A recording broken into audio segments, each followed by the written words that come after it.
retail demand for gold, at least among the people, the 80,000 people worldwide who are subscribers to my services, in emerging and frontier markets, particularly in cultures with a long-standing affinity for gold, which is to say Chinese people, Japanese people, Korean people, Indian people, Pakistani people.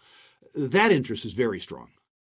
Very, very, very strong. When I answer questions from my own database, if I'm answering questions that have specifically to do with bullion, how to get bullion, where to get bullion, the overwhelming proportion of those questions come from people who are domiciled in frontier and emerging markets countries or recent immigrants to the United States and Canada from those countries. In a compelling analysis, Rick Rule delves into the dynamics of gold in the global economy. With statistical evidence, he reveals a significant shift in gold purchases, attributing it to central bank actions amid concerns over the depreciation of the US dollar and geopolitical tensions. Rule emphasizes gold's unique position as a trusted alternative to traditional currencies, especially in transactions between nations wary of US policies. Moreover, he underscores the potential impact of changing consumer sentiments on gold demand, drawing parallels to historical trends. Don't miss out on these crucial insights into the role of gold in today's economy. It isn't private buying in the United States, Canada, or Western Europe. It's, right now, statistically, central bank buying. I think it's a direct reflection of the weaponization of the US dollar. I think many central banks and political establishments in many countries are tired of the extraterritoriality of American imperial policy. I think that they understand that the United States is debasing its own currency, and the United States is making investments in U.S. Treasury securities much less attractive. And they're acting in self-defense. I think, too, contrary to popular opinion, that part of the central bank purchases of gold have to do with the fact that while they don't trust the U.S., they trust us more than they trust each other. And they know, as an example, if you're China, that you don't want to build up too many rubles in your export account for fear that the Russians won't let you buy anything with them. They would much rather transact in gold than they would in their own domestic currencies, which, as bad as the US dollar is, are even worse than the US dollar. Doug Casey famously said the US dollar is an IOU nothing. The euro, backed by what, 16 countries, is a who owes you nothing.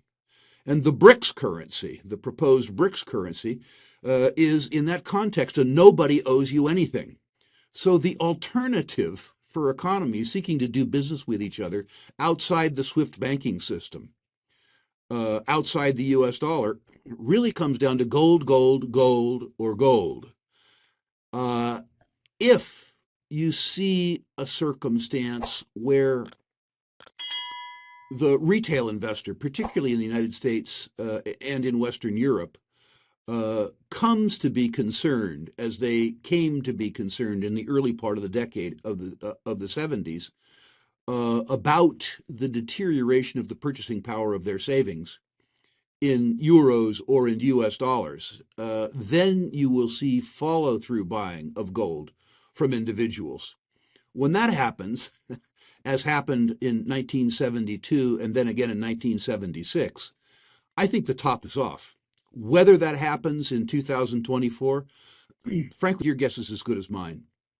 People's expectation of the future is set by their experience in the immediate past. And for Americans, their experience in the immediate past is pretty good. Equity markets are in really good shape. The bond markets, against all odds, are holding their own. The banking system, despite the strains with regards to commercial real estate and duration risk, are in pretty good shape. Americans are not afraid right now, at least Americans with money. And the consequence of that is that retail demand for bullion in the United States, in Canada, and in Western Europe is not strong. Retail demand for gold, at least among the people, the 80,000 people worldwide who are subscribers to my services, in emerging and frontier markets, particularly in cultures with a long-standing affinity for gold, which is to say Chinese people, Japanese people, Korean people, Indian people, Pakistani people. That interest is very strong. Very, very, very strong. When I answer questions from my own database, if I'm answering questions that have specifically to do with bullion, how to get bullion, where to get bullion, the overwhelming proportion of those questions come from people who are domiciled in frontier and emerging markets countries or recent immigrants to the United States and Canada from those countries. I own a bit of platinum and palladium through the product of my former employer, the Sprott Physical Platinum and Palladium Trust. I own it because the narrative associated with platinum and palladium is all bad. The markets believe, I think because of political leadership in the West, that the internal combustion engine is going the way of the dodo, and hence platinum and palladium utilization in catalytic converters is in inexorable decline. I believe that the internal combustion engine will be with us till 2060 or 2065, meaning that I see 40 years of continued demand for platinum and palladium. I see, too, platinum and palladium prices depressed in large measure because of Russian selling. I saw this before in 90, 91, and 92. When the Russians need money, make no mistake, the Russians need money. Wars are expensive. They sell whatever they have in the cupboard. And what they have in the cupboard, particularly right now, is platinum, palladium, and nickel, all of which they're dumping on world markets, just like they did in 90 and 91. I own platinum and palladium as a speculator because platinum and palladium supply comes from South Africa, Zimbabwe, and Russia. And if you had real social collapse, political collapse in any of those countries, particularly those, South Africa and Russia, you would see a precipitous decline in platinum and palladium supplies. And because of the utility of platinum and palladium, you would see a precipitous increase in price. Continuing the discussion, Rick Rule delves into the dichotomy of America's private prosperity and its political landscape. While praising the nation's entrepreneurial spirit and innovative achievements exemplified by tech giants like Google and Apple, Rule expresses deep concern over the current state of American politics. He describes the political class as embroiled in absurd levels of polarization and institutionalization, with disdain for both major candidates in the recent elections. Despite America's beacon for high-quality immigrants and cultural contributions, Rule criticizes the nation's aggressive foreign policies and divisive domestic politics. He underscores the complex and contradictory nature of the United States, evoking a mix of pride and shame. The private part of the U.S. is in very good condition.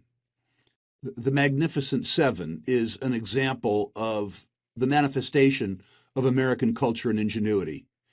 For all our faults, this is still a place where 4 or 5 or 6 kids can commandeer a garage in Sunnyvale, California, and out pops Google or out pops Apple, where a nerd, a data scientist, can hole up above a coffee shop in Seattle and out pops Amazon.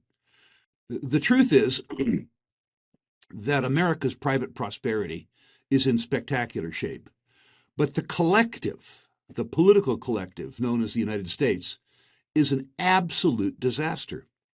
We have a circumstance right now where we're riding high on our individual tenacity and brilliance. And that's so astonishing that it funds our collective stupidity. The political class is truly at war in the United States. The old Mencken quote about elections being advanced auctions of stolen property is much more true now than it was at his point in time. And the polarization and the institutionalization in politics has reached absolutely absurd levels. On the one hand, you have a machine candidate, Biden, from my point of view, truly a despicable human being. And he's running against somebody, a self-serving, transactional despot. If you read Trump's book and you took seriously his admonishment as to how to get ahead in life, you would never do business with him or vote for him. So we have a country on the one hand that is still a beacon for high quality immigrants from around the world. a culture that can still, from a standing start, create Microsoft and Google and Apple and Amazon, Tesla, and that is housed in a political constituency that exports war around the world and does its level best to bring divisiveness and hate into the popular culture. It's a very odd country.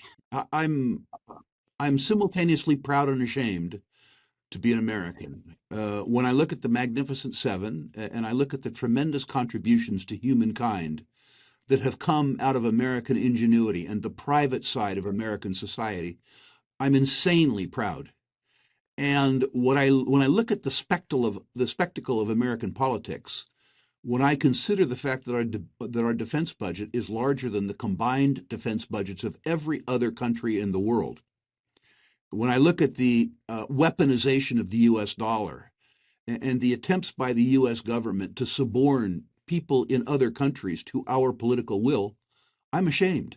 Today's discussion with Rick Rule shed light on the intricate relationship between central bank gold buying, the devaluation of the US dollar, and the global economic landscape. As central banks seek to hedge against geopolitical risks and the diminishing appeal of US Treasury securities, gold emerges as a crucial asset. Rule emphasized the enduring demand for gold, particularly in emerging markets, amidst concerns about currency devaluation and economic uncertainty. Additionally, he provided insights into the platinum and palladium market dynamics, highlighting the potential impact of geopolitical instability on supply and prices. Wrapping up, Rule shared his perspectives on the contrasting aspects of American prosperity and political discord, urging viewers to reflect on the nation's complex identity. Don't forget to like, share, and subscribe for more insightful discussions on finance and economics. Remember to share your thoughts in the comments section below.